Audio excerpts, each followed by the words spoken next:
The 5 things seniors must rely on instead of family.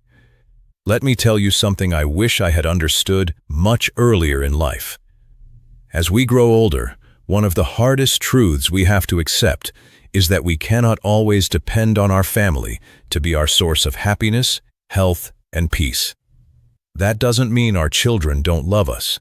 It doesn't mean our family doesn't care. Life simply changes. Children become busy with their own families. Friends move away, become ill, or pass on. Sometimes the people we love most are still there, but they simply can't be available whenever we need them. I've lived long enough to see this happen again and again, and I've learned something that took me decades to understand. The happiest older people aren't necessarily the ones with the biggest families. They're often the ones who have built a life they can depend on themselves. And today I'm going to show you 5 things you can build that become your own foundation as you grow older. But stay with me until number 4, because number 4 is the one most people don't realize they've lost until everything else changes. Number 1, emotional resilience. When I was a younger man, I thought being strong meant hiding your feelings. I thought you had to keep your chin up, never complain, never admit you were hurting, just push through, whatever happened, whatever you lost, whatever life put in front of you. But age taught me something completely different. Real emotional strength isn't pretending that nothing hurts. It's being able to feel the pain without allowing the pain to take over your entire life. And believe me, as we get older, life gives us plenty of reasons to practice this. We lose people we love. We retire from careers that once gave us purpose. Our bodies change. Children move away. Friends disappear from our daily lives.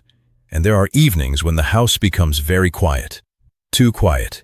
And suddenly, you feel the weight of everything you've lost. I've had those evenings myself. You sit there, the room is quiet, the clock is ticking, and your mind starts bringing people back. People you haven't seen in years. People you wish you could call. People you know you'll never call again. And that's where emotional resilience begins. Not by pretending you're okay, but by being honest. You can say, yes, I'm lonely tonight. Yes, I miss that person. Yes, this hurts. And then, take a breath. You don't have to solve everything immediately. You don't have to call somebody just to make the feeling disappear. You can allow the feeling to exist without allowing it to become your identity. I once knew an older woman who lost her husband after more than 50 years of marriage. For months, the evenings were unbearable. His chair was still there. His coffee cup was still there. The house looked exactly the same. She told me the hardest part wasn't the silence. It was realizing that the person she had spoken to every day for decades was suddenly gone. But slowly, something changed. She started walking again. She started reading. She met a friend for coffee. She began laughing again. And one day she said something I'll never forget. She said, I finally learned that grief can stay in my heart without taking over my whole life. Think about that. You can miss someone and still enjoy your morning coffee. You can feel lonely and still be grateful for a beautiful day. You can be disappointed by your family without deciding that your life has no meaning. The next time a difficult emotion comes over you, don't immediately fight it. Stop. Name it. This is sadness. This is fear. This is loneliness. Then remind yourself, I am feeling this, but I am not this feeling. That tiny bit of distance can change everything. Because when you become a safe place for your own emotions, you don't need somebody else to constantly reassure you that you're going to be okay. And that brings us to number 2, financial simplicity. I've known people with plenty of money who were constantly worried, and I've known people with very modest finances who slept peacefully. Why? Because their financial lives were simple. As we get older, I've come to believe that peace is often more valuable than having more. When you're younger, it's easy to keep adding things. Another account, another credit card, another subscription, another purchase, another bill. But every extra thing also gives you something else to manage, something else to remember, something else that can go wrong.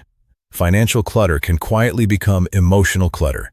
Maybe you have bills sitting unopened on the kitchen table. Maybe you're paying for services you don't even use anymore. Maybe you have several accounts that have become difficult to keep track of. None of these things seems huge by itself, but together, they create a constant background feeling that something might go wrong.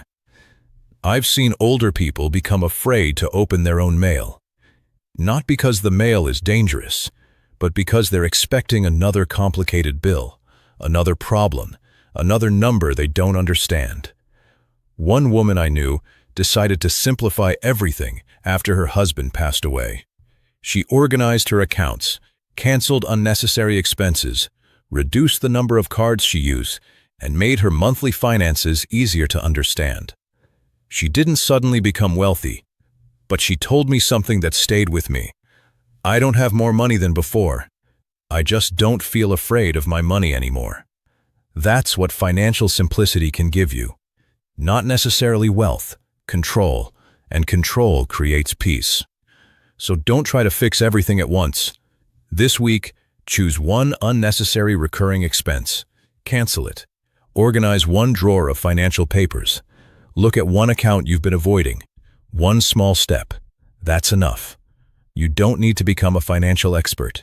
You simply need to understand your own life. Because the less financial confusion you carry, the more room you have in your mind for peace. And once you've started creating that calm, there's another foundation you absolutely cannot ignore, because it determines how much of your life you can still participate in. Number 3, physical mobility.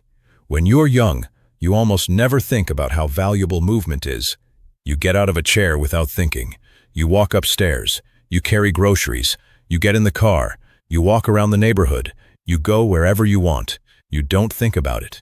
Until one day, you notice. Getting out of a low chair takes a little more effort. Your legs feel weaker. The stairs look different.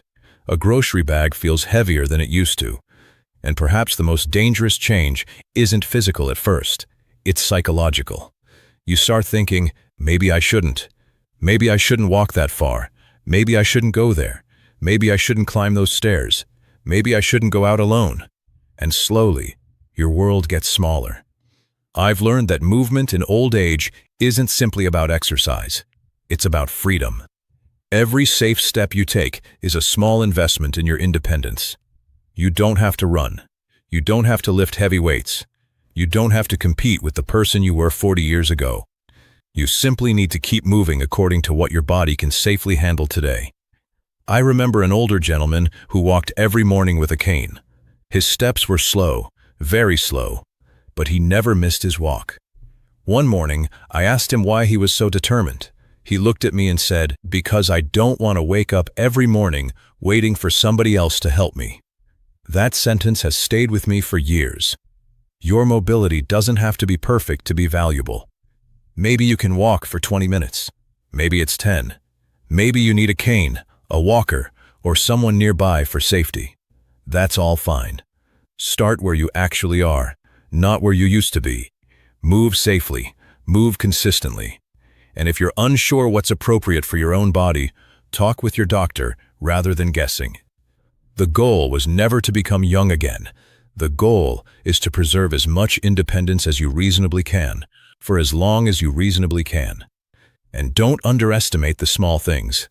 Walking around your own home, stretching gently, standing up regularly instead of sitting for hours, taking a short walk outside, even on a day you don't feel like it. These things matter.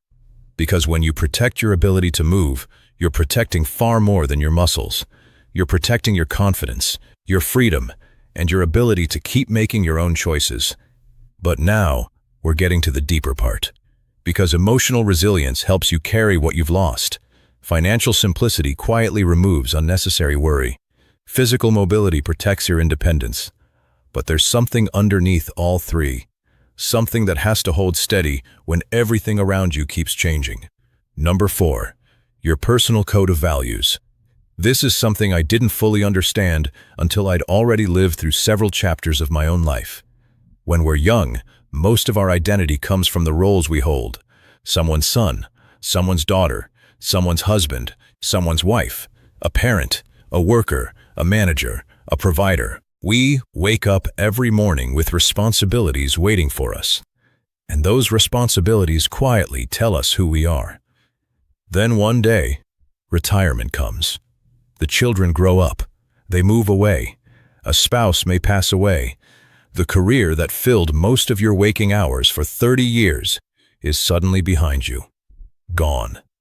And you can find yourself sitting quietly one morning, coffee going cold, asking a question you haven't had to ask in decades. Who am I now? That question is more dangerous than most people realize. I've watched people struggle badly with it. They start looking outside themselves for somebody to hand them purpose, waiting for the phone to ring, waiting for grandchildren to visit, waiting for somebody to confirm they still matter. But the older I get, the more I believe your sense of worth has to come from somewhere deeper than other people's attention. You need something inside you that says, this is who I am, and this is how I've decided to live, regardless of who's watching, regardless of who's calling, regardless of who approves. That's your personal code, and it doesn't have to be complicated. In fact, the best ones rarely are.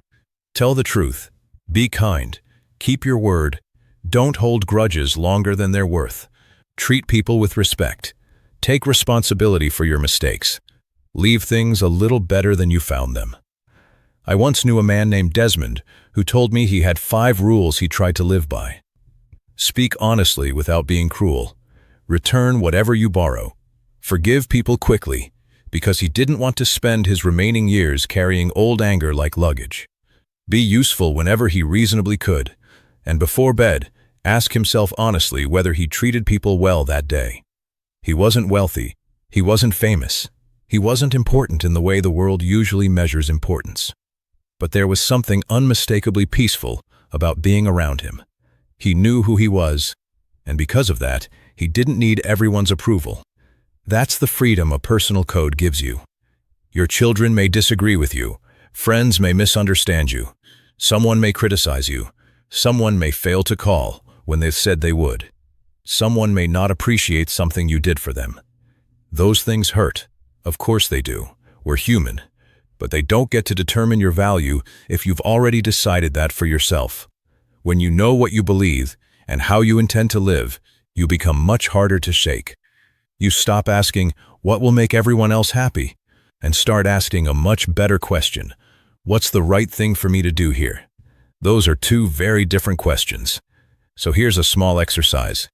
Take a piece of paper. At the top, write, what I believe in.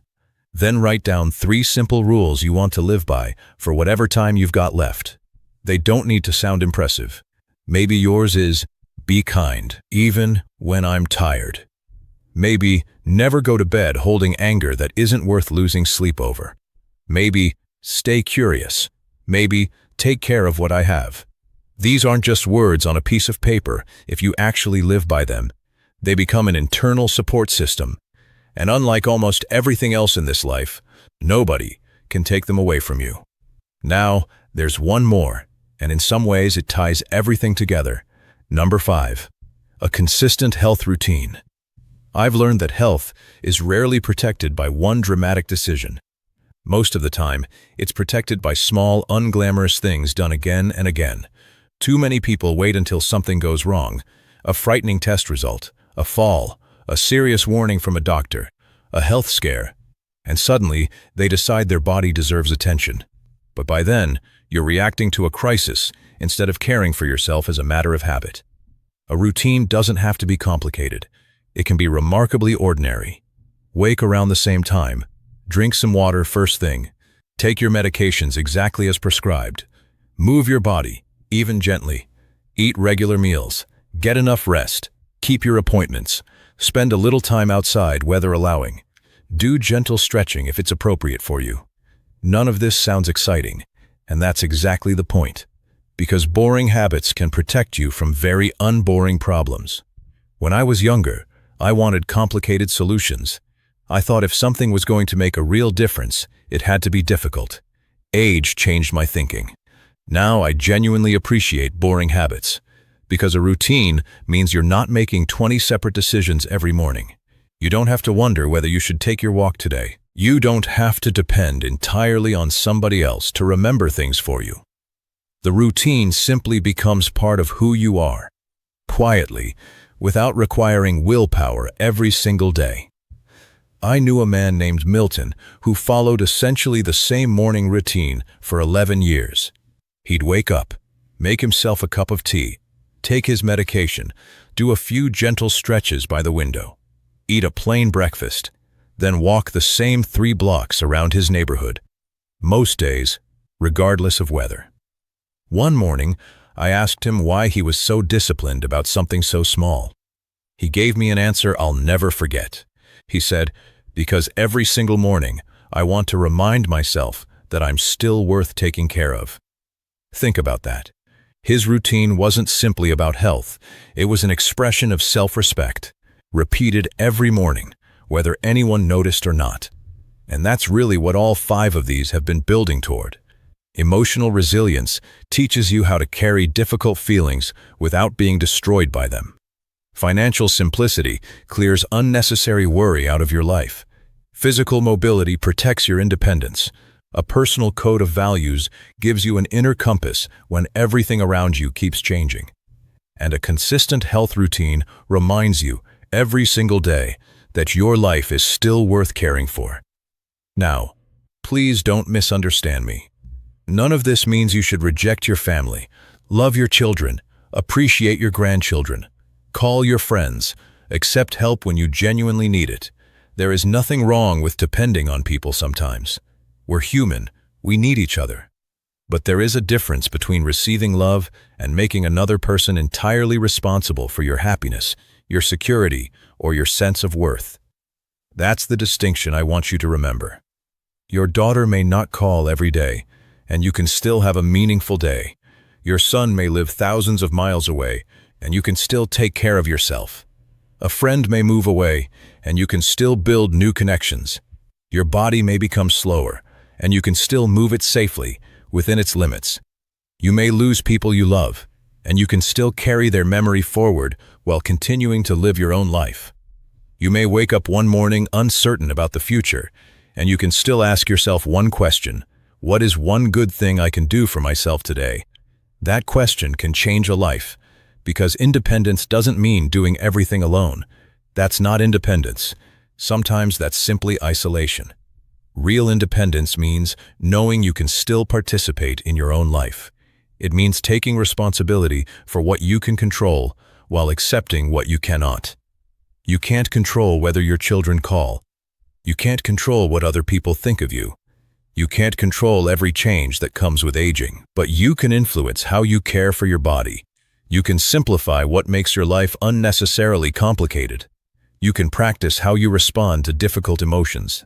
You can choose your own values, and you can build daily routines that support the person you actually want to remain.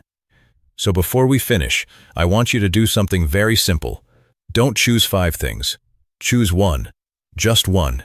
Maybe tomorrow you take a 10-minute walk. Maybe you cancel one subscription you don't use. Maybe you organize one financial document. Maybe you write down 3 values that actually matter to you. Maybe you create one simple morning habit. Or maybe you sit quietly for 5 minutes and finally acknowledge a feeling you've been avoiding. Whatever you choose, make it small enough that you'll actually do it. Because a small promise kept to yourself is worth more than a huge promise you never keep. And if you're comfortable, tell me in the comments what that one commitment is. Just one. You never know who might read your comment and realize they aren't the only person trying to build a stronger, steadier, more peaceful life. And if this video made you think differently about getting older, don't leave yet. Like the video, subscribe to the channel, because we're building something here. A community of people who understand that getting older was never about giving up. It's about finally learning what actually matters. And if there's someone in your life who needs to hear this, send it to them. Sometimes, a few honest minutes can arrive in someone's life at exactly the right moment. Maybe today is that moment for them. Thank you, my friend, for spending this time with me. I know there were 100 other places you could have been. And I don't take it lightly that you sat here and let an old man share a few lessons it took him far too many years to understand. Take good care of yourself. Be patient with your body. Be gentle with your heart. And don't you dare forget that your life still has value, still has purpose, still has meaning. exactly as it stands right now. You don't have to become the person you were 30 years ago. You don't have to prove anything to the world. You don't have to wait for your family to give you permission to enjoy your own life. You are still here, and that means there is still something you can do with today. So take the walk, make the phone call, simplify one thing. Let somebody help you when you need it. Write down what you believe. Take care of your body. And tonight, before you go to sleep, ask yourself one question. Did I do one thing today that helped me take care of the life I still have? If the answer is yes, even something tiny, then you did enough for today. And tomorrow, you take another step. Not a perfect step, not a huge step, just one good step, because that's how a peaceful life is built. One decision, one habit, one morning, one good step at a time. Stay safe, stay strong, and never forget, you are still worth taking care of. I'll see you in the next video.